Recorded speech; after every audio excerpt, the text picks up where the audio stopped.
Russia, D.C.? How about North Korea? Well, on Crossroads, we usually cover them all. I'm Tal Heinrich. And I'm David Schuster. Join us each night for hard-hitting interviews, detailed analysis, and the most important information you need to know. Americans have simply lost trust in news media. What happened to the news? All I get is a daily serving of lies. Do your job and just tell me the news. I am overloaded with news that is useless. Give me the facts. Let me sort it. Where's the integrity? Why is the news so biased? I will never trust the media.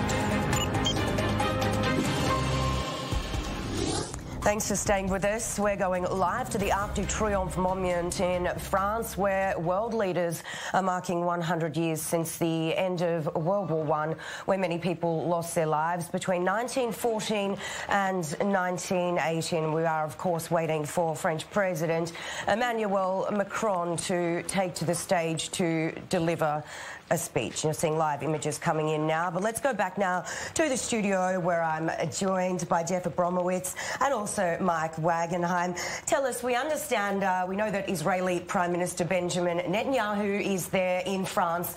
So was there any sort of Jewish connection to World War I? Well, some people can say there's a Jewish connection to everything, but there was a Jewish connection, oddly enough, in that World War I saw the first Jewish fighting force, fighting as Jews under a Star of David since the Bar Kokhba revolt against Rome in the 2nd century AD.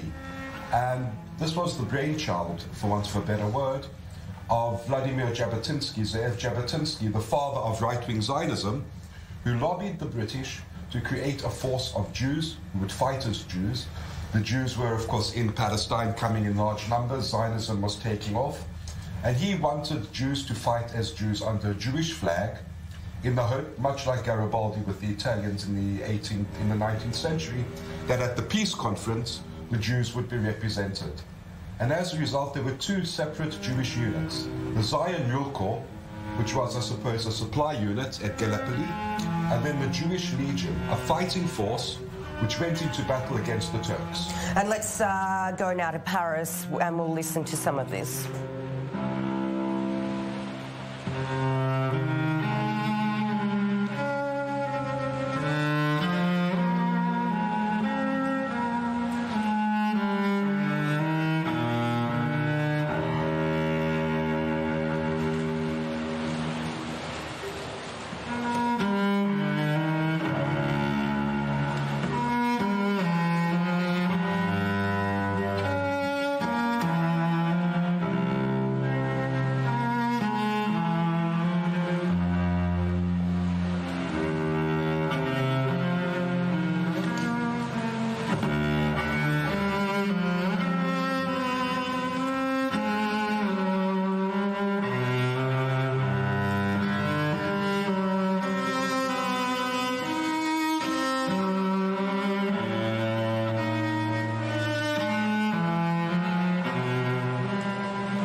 L'année 1918, l'une des plus meurtrières de la guerre mondiale, mobilise sur tous les fronts, sur terre.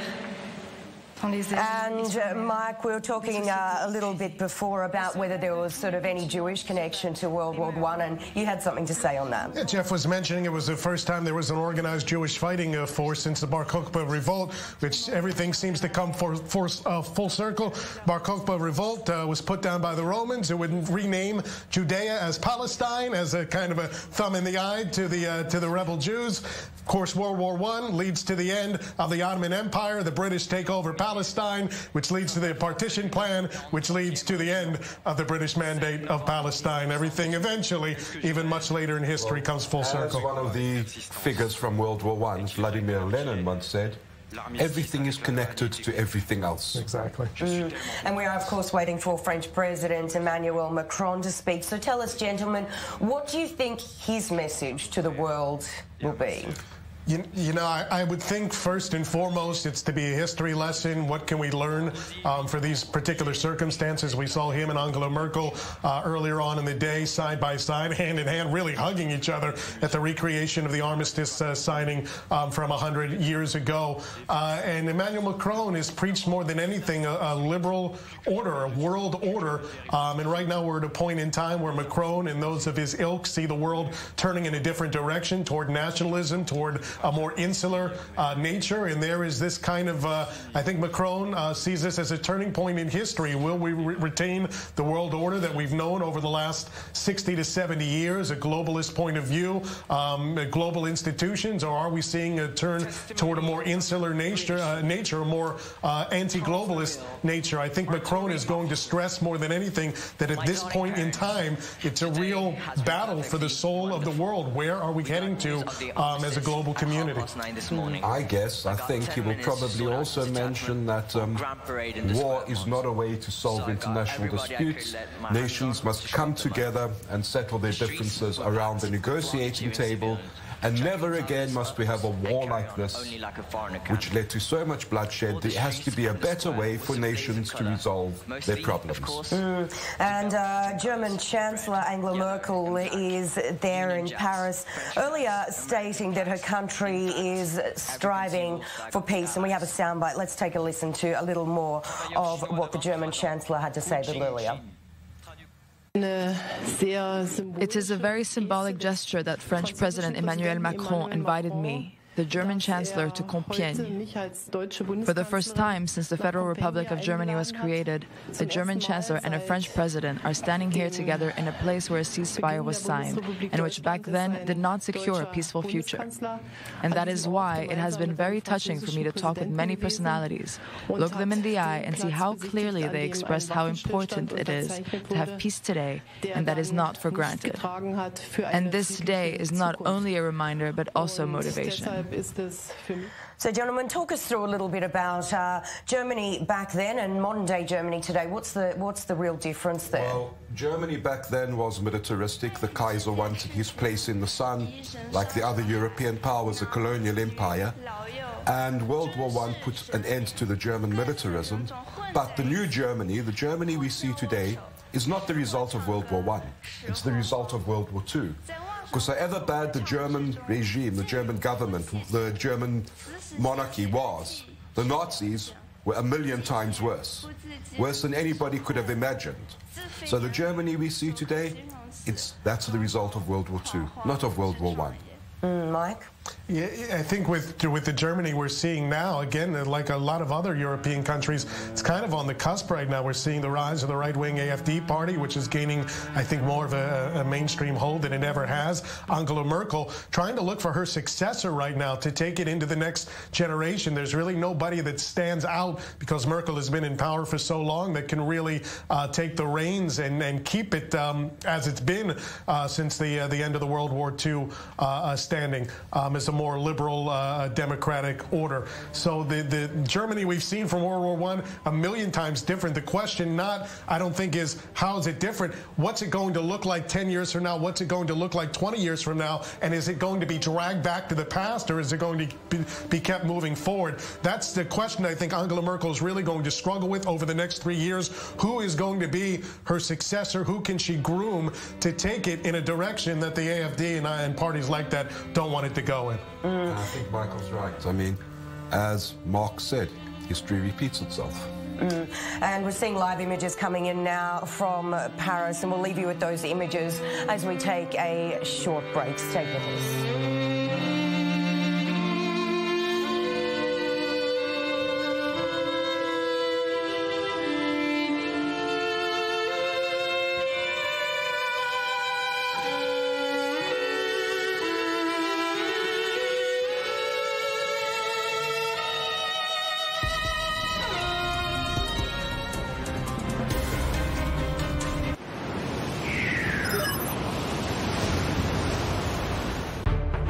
Strictly Security.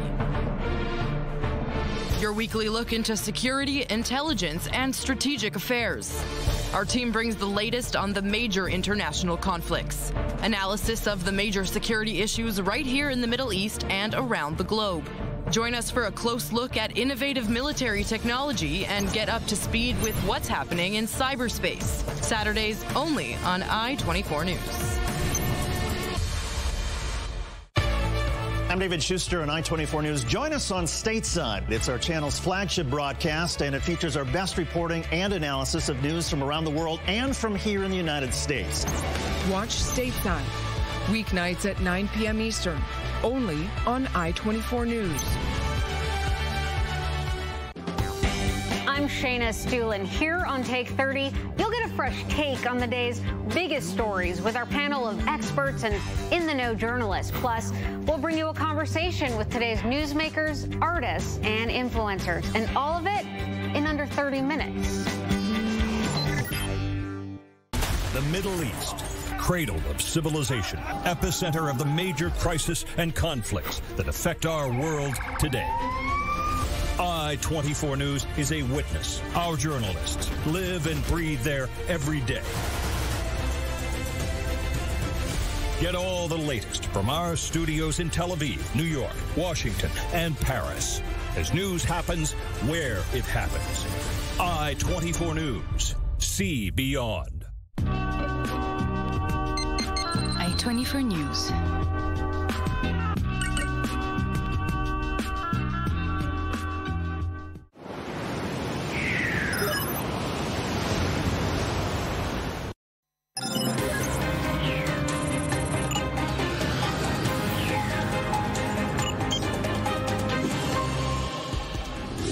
Thanks for staying with us for this special edition of I-24 News, where we are live at the Arc de Triomphe monument in France, where world leaders are marking 100 years since the end of World War I, where many people lost their lives between 1914 and 1918. We are waiting for French President Emmanuel Macron to speak. He is leading these sombre commemorations with US President Donald Trump, Israeli Prime Minister Benjamin Netanyahu, and German Chancellor Angela Merkel among those in France to mark the occasion. And joining me in the studio is our international affairs correspondent Bianca Zanini and our senior producer Jeff Abramowitz. Thank you both. We know that around 70 world leaders are in attendance at this event, and it was really supposed to be a non-political gathering, but with so many world leaders in one place, can we really expect that to happen? Well, I think there are a few things that we have to look at here. Of course, there is the symbolism of the leaders walking together. We saw Macron and German Chancellor Merkel together. There's a lot of symbolism of unity and of looking forward and of not committing the same mistakes again. But of course, as you mentioned, we are seeing Russia's President Vladimir Vladimir Putin there. We're seeing U.S. President Donald Trump. And it's just impossible not to have any political tensions there. We saw President Putin shake hands with Macron, then he shook hands with Merkel, then he shook hands with Donald Trump and gave him a little thumbs up. And of course, commentators, this was, I saw this immediately. I could hear other commentators talking about, in France, talking about what does this mean, what about their relationship, and at the same time, they're also trying to honor this very historical day and talking about the moving gesture it is to see these leaders walk together, stand together. We're going to hear them speak, hold speeches, and talking about what difference, how we can make the world different going forward, and how we can avoid making the same mistakes from before. And we have, of course, heard from President Macron several times warning against this rise in nationalism that we're seeing all over the world, and trying to really speak to this necessity to keep alliances going and friendships going. And as you mentioned, a bit of a sort of turbulent time between Macron and US President Donald Trump. So tell us, where is all of this going? Well, I would be very surprised if there were no behind-the-scenes meetings between world leaders. The great British comedy, Yes Minister, Yes Prime Minister, had a thing about what they called a working funeral, a state funeral where world leaders came, not so much to pay their respects, but to meet other world leaders and have these private meetings behind the scenes. And I think this is basically a working commemoration. Behind the scenes, I'm pretty sure that everybody will be meeting with everybody else to iron out their problems. I completely agree, and this is something that analysts are going to be looking for, reporters are going to be looking for, to see what is actually, are we going to see? Will we see Donald Trump and Putin sneak away in a corner and talk as well? This is clearly an opportunity. We've got 70-plus world leaders. Of course there will be politics, and of course there will be discussions of alliances and of, we also know, of course, you mentioned the relationship between President Macron and Donald Trump. Macron used to be called the Trump whisperer. He used to be the one who was able to charm Donald Trump. And unfortunately for Macron, we also saw very quickly that he actually wasn't able to get as much as he wanted from Donald Trump. He wasn't able to get Donald Trump to stay in the Iran deal or to stay in the Paris deal. And of course, we are expecting to see a little bit more schmoozing and charming, but also actually top-level meetings behind the scenes. And as you mentioned, a lot of top-level meetings expected. Can we expect Israeli Prime Minister Netanyahu to meet with Russian President Vladimir Putin? If I knew that, I would play the football pools and the lottery a lot more regularly, because I obviously can see into the future. So I have no idea. I mean, I don't think anybody knows at this point, except perhaps Netanyahu and Putin. Except perhaps them. And even, there is a chance they're both there that they will meet, but at the same time, we can't tell for sure if they will. And give us some background on the tension between them at the moment. Well, the tension between them, I'm sure Bianca can enlighten, but just to bring it back to World War I, the tension between them has to do mainly with one of the effects of World War I, which was the creation of the state of Syria, and the tension between them is Syria. As Mike said, everything goes around in a circle. Right. I mean, the relationship between Russia and Israel in general is quite complicated or multi-layered. They're allies, they're friends, but they also have clearly different interests right now. Russia is allies with Iran in the Syrian war, and we've got Israel that sees Iran as a mortal enemy. So of course there are some the relationship is complicated, let me put it like this, but mostly I would say quite positive. Okay, and we are seeing the live images coming in now from France. Let's go to that for a little.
And we are back now in the studio. Tell us, we're seeing some real unity between French President Emmanuel Macron and German Chancellor Angela Merkel. So talk us through a little bit more of their relationship.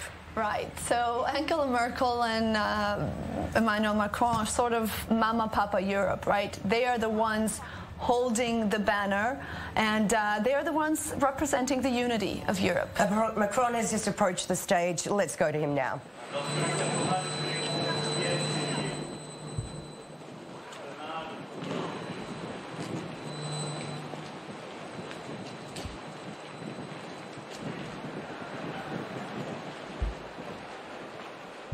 Le 7 novembre 1918. November 7th, Lorsque le 1918. caporal Clairon Pierre Cellier sonna le premier cessez-le-feu, It was the vers first 10 heures du matin, end of the fire at 10 o'clock in the bien morning. des hommes ne purent y croire, puis The men sortir couldn't believe lentement de leur position, the pendant que position de they loin were en in. loin, sur les lignes, les mêmes clairons répétaient le cessez-le-feu, puis faisaient entendre les notes de la sonnerie aux morts, avant que les cloches ne répandent la nouvelle à la volée dans tout le pays. Le 11 novembre The 11th of 1918, November à 1918, 11 heures du matin, at 11 o'clock in the morning, il y a 100 ans, jour 100 years pour ago, jour, heure pour heure, exactly this à day, Paris exactly comme dans this toute la hour, France, in Paris, like in all of les France, clairons retentissent et les cloches de toutes les églises ont sonné. silence fell and the bells of all the churches rang. It was the armistice. C'était la fin de 4 longues et terribles années de It was the combats. end of 4 long and terrible and deadly years. L'armistice pourtant n'était pas la paix. The armistice, though, was not peace. Pendant plusieurs And in the années, East, d'effroyables during many guerres years, suivirent.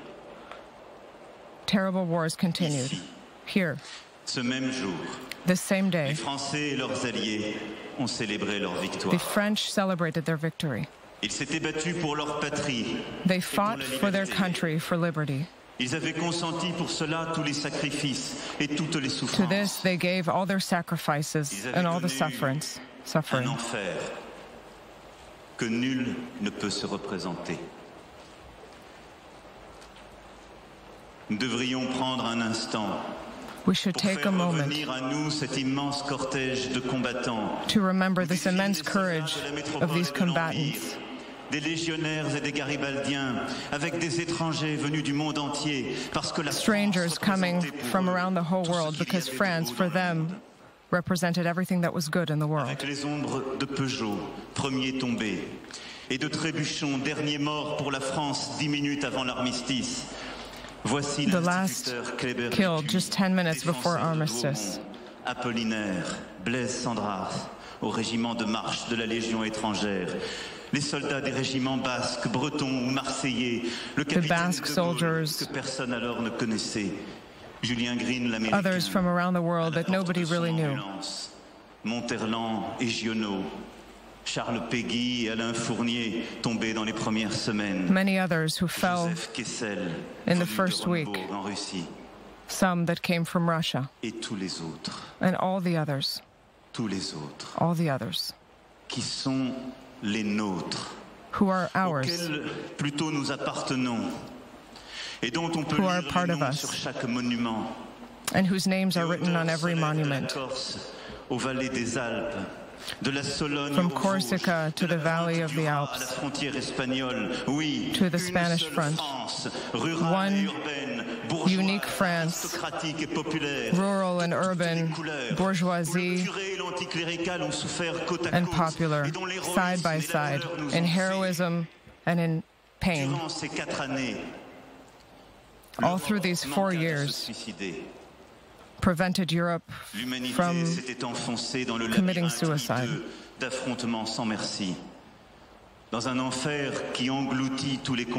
In a hell that engulfed all the combatants, from all their nationalities, whatever they may have been. From the next day, after the armistice, began the counting of the dead, of the wounded, of the injured, of the disappeared. Here in France, but also in every country, the families for months waited the return of a father, of a brother, of a husband, of a fiancé. And amongst these missing, there were also these incredible women. 10 million dead, 6 million wounded, 3 million widows, 6 million orphans, millions of civilian victims.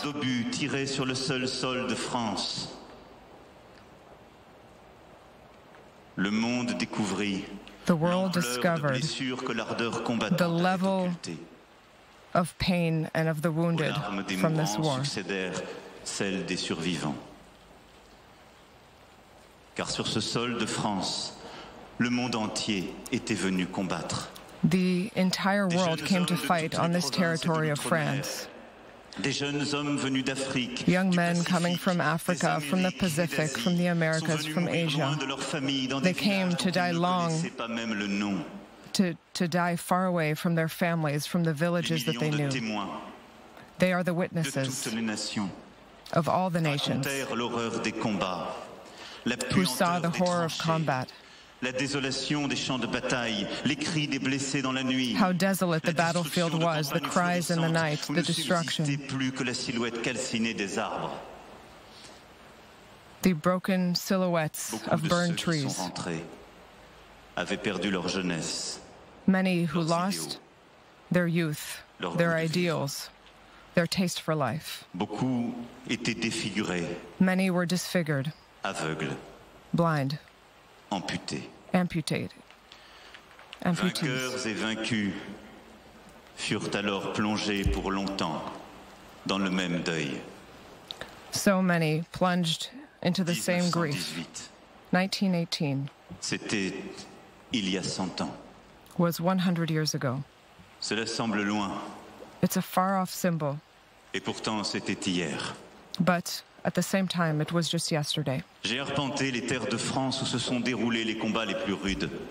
I've seen the terrain in France where the most difficult battles happened. La terre encore grise et toujours stérile des champs de The terrain still gray, still marked by battle. I saw the villages destroyed, who had no more inhabitants to put them back together, and who are today still the witnesses of each rock of the madness of men. I see on the monuments the long names of French, of strangers dead on the terrain of France.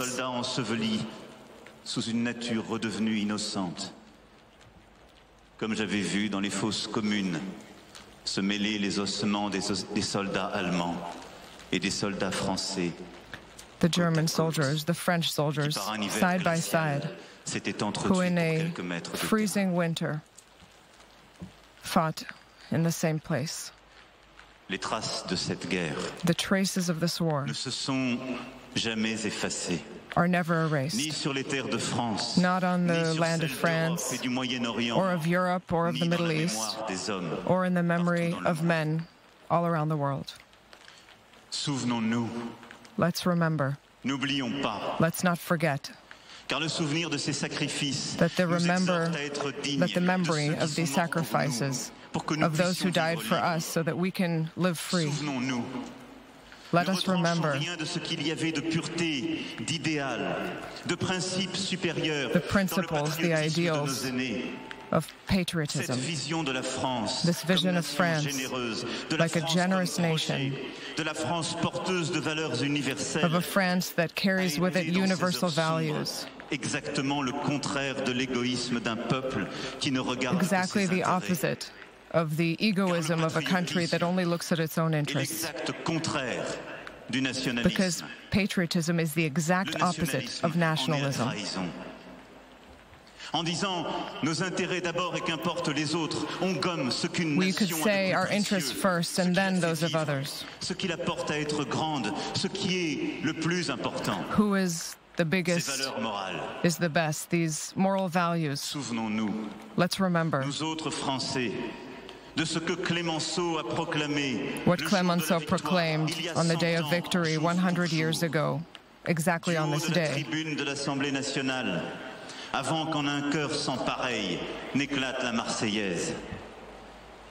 Combattante du droit, combattante de la The liberté, combatants for liberty, la for France rights, serait toujours France et à jamais le soldat de l'idéal. will be always the soldier Ce sont of ces ideals. valeurs.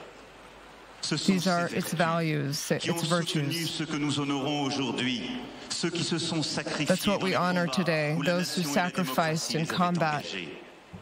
and in the Ce sont ces democracies valeurs for which they Ce fought. sont These ces are vertus their values, qui their firent virtues leur force parce qu'elles guidaient leur cœur. that guided their hearts. And for La this we're leçon de la strong. Grande Guerre ne peut être celle de la rancœur d'un peuple contre d'autres, A pas war plus que celle de l'oubli du passé. of the hatred of one people towards Elle est another. un enracinement qui oblige à penser à l'avenir et à penser à One l'essentiel. that forces you to think about the future and about what is Dès essential. 1918, From nos 1918, prédécesseurs ont tenté de bâtir la paix. Ils ont imaginé les premières coopérations internationales. our predecessors Ils ont démantelé imagined les the first empires, cooperation on an reconnu le international nombre de level, nations et redessiné les frontières. redesigned Ils the ont même borders. rêvé alors d'une Europe They politique. even dreamed of a political Europe. Mais l'humiliation, l'esprit de revanche, But la crise humiliation, économique et morale ont nourri the la spirit montée des nationalismes et des totalitarismes. of revenge, economic trouble rose the spirit of 20 ans plus nationalism. tard, A war once est venu again, 20 years ravager later, les chemins de la paix. came to ravage the paths of peace. Ici, aujourd'hui, Here today, peuple du monde entier, people from around the world, sur cette dalle sacrée, sépulture de notre soldat inconnu, from the cultures of these unknown soldiers, these symbole de anonymous tous ceux qui fighters, meurent pour la patrie. the symbols of those who fought Voyez for their country, tant de vos dirigeants rassemblés. would see so many different Chacun representatives together. mène à sa suite sa longue cohorte des combattants et des martyrs issus de son peuple. Chacun Remembering d'eux his people, est le visage de cette espérance pour laquelle toute une jeunesse accepta de mourir. the vision of this hope for which an entire youth accepted to Enfin rendu à die, la paix, d'un monde où l'amitié entre les peuples l'emporte With the sur les goal of passions peace. guerrières, d'un monde où la parole des hommes doit A parler world plus fort que le fracas des armes, where the words of people must speak louder than the sound of arms and guns, où des instances et des forums permettent aux ennemis d'hier d'engager le dialogue et d'en where the faire le reality ciment de allows the l'entente, enemies of yesteryear d'une harmonie to talk enfin possible. in harmony, finally possible. Cela s'appelle, sur notre continent, This is called on our continent, l'amitié forgée entre l'Allemagne et la France. Et forged cette friendship volonté de between bâtir un Germany and socle France, d'ambition commune. forged out of people Cela with a s'appelle common ambition. L'Union européenne. It is called the European Une Union, librement consentie, jamais vue dans a l'histoire. free union never et seen nous before in délivrant de nos history. guerres civiles. Cela s'appelle This is called the United Nations, in the spirit of cooperation to fight for common values. Et qui a tiré les leçons des échecs douloureux de la Société des Nations, comme du traité de Versailles. C'est cette certitude que le pire n'est jamais sûr, tant qu'existent des femmes et des hommes de bonne volonté. Won't happen as long as there are men and women of good faith. Sans relâche, sans honte, sans crainte. Let's be without worry, without embarrassment. These men and women of good faith. Je le sais. And that is, of course, French President Emmanuel Macron with a very patriotic speech there in Paris. And Bianca and Jeff joining me in the studio. Tell us, how is Europe today still affected by this war 100 years on? When you have a trauma, the extent of World War I, a trauma as big as World War I, it doesn't disappear. The effects are felt, even after 100 years. This war, until it was fought, was unimaginable. The scale, the horror, the deaths, the destruction. And nobody wanted to have anything like that again. Of course, modern warfare has changed so much, you'll never have a war like that again. Not a world war anyway. But the hatred, the animosities, the League of Nations, which was this ill-fated attempt to create a body where the world, where people could discuss their problems, nations could discuss their problems, and which I suppose metamorphosed into the United Nations in a different incarnation. But the whole attempt now is nations must talk to settle their differences. It never worked, of course, but that was the attempt. And we are seeing a number of world leaders there in Paris.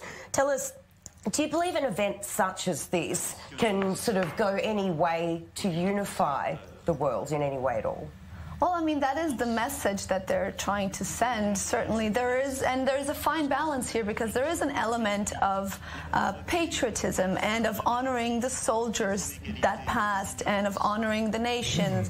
But there is also a very important element, especially from leaders like Emmanuel Macron and Angela Merkel, reminding people of the dangers of nationalism and of the importance of working together. I mean, we heard Macron here speak about the importance of the European Union standing together, and he knows that right now the European Union is not in a strong position at all. Apart from seeing Brexit, apart from seeing a rise in nationalism, a rise in the far right, we are also, we heard just last week that German Chancellor Angela Merkel is going to be stepping down from her position, potentially not as Chancellor, but in her party, which could potentially lead to her stepping down from her position as Chancellor as well. And either way, she will not run again in 2021. And Merkel and Macron together have sort of been the banner holders for the European Union and for the need to stay united. And I think that this is an opportunity that is being taken to remind the world that we can't do it alone.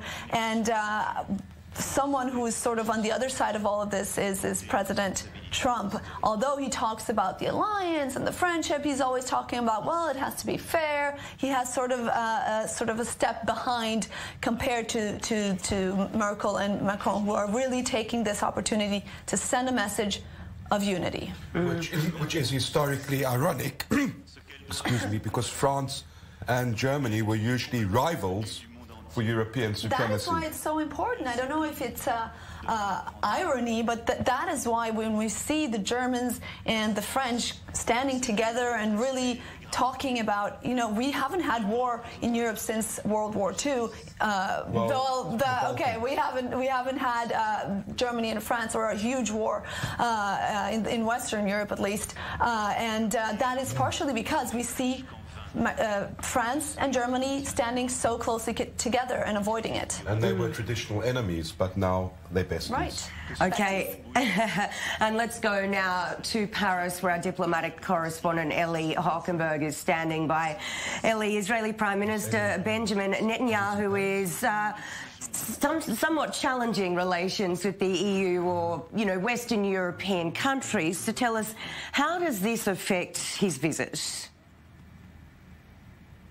Well, first of all, Sarah, I think it's worth noting that Netanyahu and his wife Sarah were sitting at the front row at this ceremony, perhaps something that he can take pride of. Yes, indeed, Netanyahu has been trying to somewhat undermine or shake the already shaky EU and make it work in the benefit of Israel, strengthening the alliance with Eastern European countries and somewhat challenging his relationship with Western European countries. And this will be on the table in his meetings tomorrow with Emmanuel Macron and perhaps maybe German Chancellor Angela Merkel. Ellie Hockenberg, thank you. And that is all we have time for. Thanks for watching.